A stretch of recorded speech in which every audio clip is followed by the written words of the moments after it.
Deez Big Nuts by Mark Thunder. Dee was a squirrel who had big nuts. His nutsack was so big that it would drag on the ground everywhere he went. Dee had a friend named Sarah who loved nuts.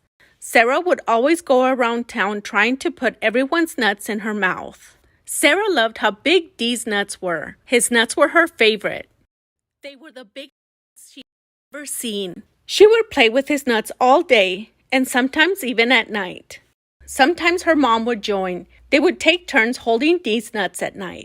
Sometimes Sarah would even try to put both of Dee's nuts in her mouth at the same time. She would giggle, her face would turn red, and then his nuts would come flying out. One day, someone ran up to his nuts and started poking them. "Hey, jerk! Off my nuts!" he said.